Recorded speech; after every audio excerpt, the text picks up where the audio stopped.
What's up, guys? In this video, I want to cover some very basic guidelines on breaking out, tailored mainly for newer teams or lesser skilled ones.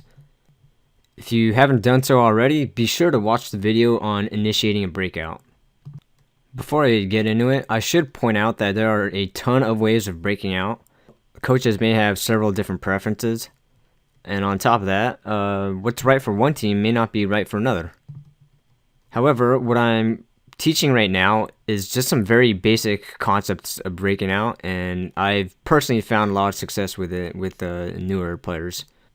So I'm going to start this by showing what most teams do, or most youth teams do. So we have a controlled breakout with the defenseman in the quiet zone. He has the puck, and what I usually see is a winger comes down, or center or forward, it doesn't matter, and he'll stop right here. Maybe it'll be here, maybe it'll be on this side, or maybe he'll even come all the way down and then stop. So what you want to do in a breakout is get out of the defensive zone with speed. You don't want to be stationary by the time you get the puck. There are a few times you can do that, but usually you want to have speed going forward. And that's the major mistake I see with a ton of youth teams. So what should the wingers be doing instead? So some teams prefer a top-down approach in which the winger is coming down and the defense will make the first pass as it's coming down back to the zone, and the center will be swinging up to receive the pass right away. Now this is perfectly fine with higher skilled teams. It actually is very effective, but I've found with lesser skilled teams it is way easier to pass it as the winger is going forward, not back to their own zone, because a lot of times they'll just carry the puck back into the zone and the pressure will just keep on, the pressure will be constant. So let me draw out what the winger should be doing instead. So to do a bottoms up approach, there's a few ways you can do it. Plenty of routes the forward can do actually.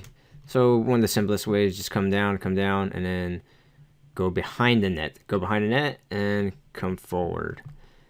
And usually the forward should be receiving the pass along the board and right around this line. And I'll explain why in a second. But these are going to be your receiving zones. The forward can also opt to pick up the puck and just skate it. If there's nobody around here or there's plenty of space, maybe there's a defender that you can easily just skate by, go ahead and pick up the puck and just skate it in. I know some coaches prefer that the defensemen make the call, but I've found that to be a lot more confusing because sometimes there'll be miscommunication back here. So for me personally, I always just like saying the forward make the decision. If he picks up the puck and he runs into resistance, whatever, no big deal. You can always just drop it back right away, back into that quiet zone. The main thing with this is for the forward to swing low. Okay, let me show a couple other routes real fast. So a couple other ways you can do it. You can just kind of follow the circle down here. If you see the other forwards on the other side doing that, you can cut across in case the other forward is going behind the net also. You don't want to run into each other, so you can take the opposite side. You want to be sure you communicate. So plenty of ways you can do it. Come down, come down this way. You can go around this way, and you go behind the net. The whole point though is to swing low. Remember that the receiving zones are down here. A couple things I see a lot of new players do wrong. So one, they'll just do this. They'll do this, and they're not coming low. And the problem with that is, remember, there's a defender right here. So if this defenseman tries to pass it, it can easily get picked off. So usually there will not be support in these areas for most of the times. Another thing I see wrong is that the winger is they're not towards the board. They're too close to the net. So maybe they'll break out like this, and then they just kind of go up calling for the puck right here. And that's not good either. You don't want to make the pass right here. That is dangerous, especially if you cough it up. There could be a defender right there. Even if there isn't, maybe you mishandle it. The whole point is you cough it up here, it won't be anywhere near as catastrophic. Alright, next I want to cover the role of the center. So the center will usually be following the play. So if the defenseman was skating this way and is behind the net, and you see the forward moving in this direction, center will just follow in that direction. And the center is going to time it so that it's going to be slightly ahead of the forward. So by the time the other forward, if he was here, and let's say he's picked up the puck, or it doesn't matter, you got to pass. The center wants to time it so there's a direct pass right there. And if in case that's covered, the center is going to be moving diagonally across. So that way, this forward can always bank it to him too.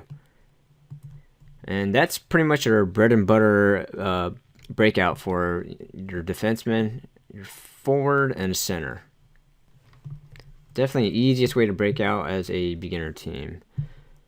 Now, what if the center, or as the center, now what if you're starting to move this way, and the pass goes the other way? Like perhaps we had a forward on both sides, and defenseman decided to pass there. So not a big deal. Then just change your route, so you're going towards him diagonally. So same thing, you can pass to diagonal here or off the board. All right, meanwhile, the other forward is probably skating in this area too, so he has another pass back there. But again, I'm not going to cover all, where everybody is. I just wanted to show these three players here. One thing I want to point out is when you have the controlled breakout, as a forward, you don't have to skate back hard. You don't have to skate back really hard. Just don't sit there doing nothing. Just skate back casually, and you want to start getting the speed as you come up or as you receive the puck. That's where you want to really start using your speed. But don't expend energy just coming back. Same with if you don't get the pass and you're swinging back here, don't use too much energy. Just when you're about to get the puck or when you actually have it.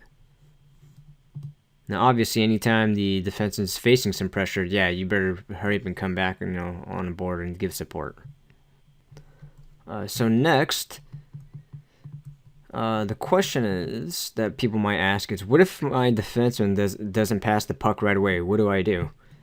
So that's a good question. Sometimes maybe this player is cheating here, and you can't pass it right away.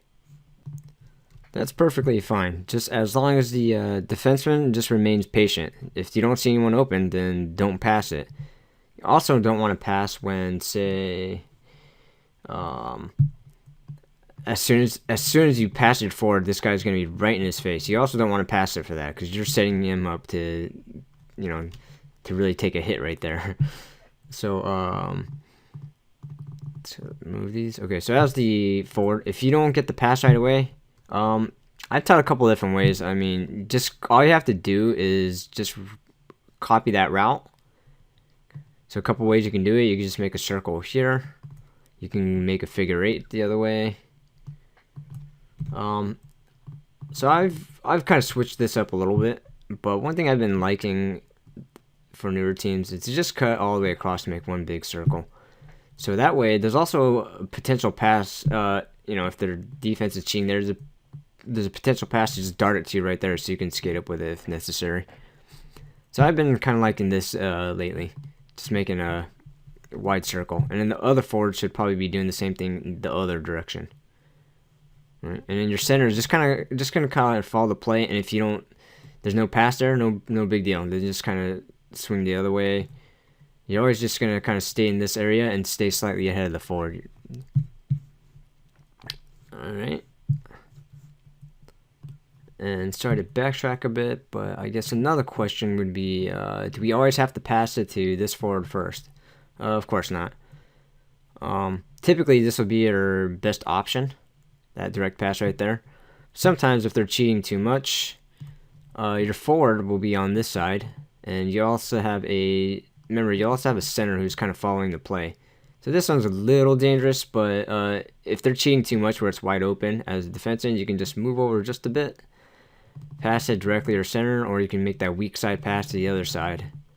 So kind of your three options. Your first option is going to be just hit that forward here, the easiest one, and then maybe your second one's here, third one's here. Again, don't force these passes. Just be patient. If you're not sure, just be patient. Let everyone run their route again. Okay.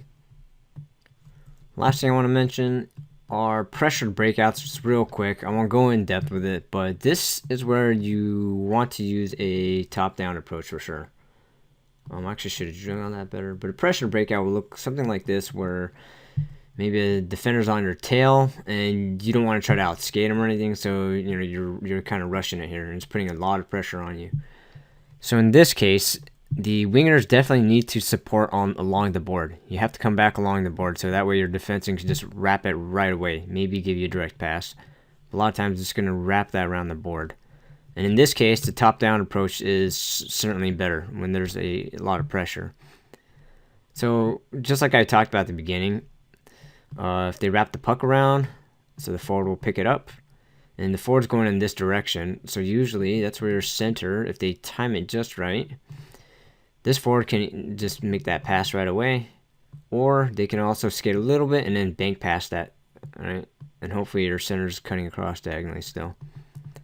So usually on the pressured breakout, that's what you do want to be on the board, along the board. You don't want to be up the middle besides the center. So that's kind of the nuts and bolts of the basic breakout. Let me show a quick video with this animation just to show what it looks like in motion. Have a winger come behind the net, get the first pass, and the center's timing it, so it's right in that area to get the pass. Show that again with the path shown. It would be easier. Come on.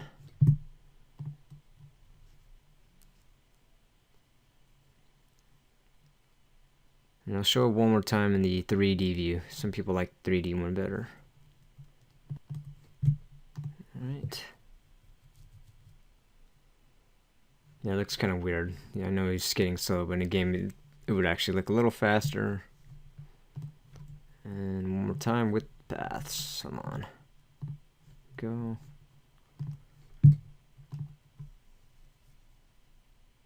Okay, but you don't have to skate hard, right? Just gotta time it correctly. And that's it on breaking out.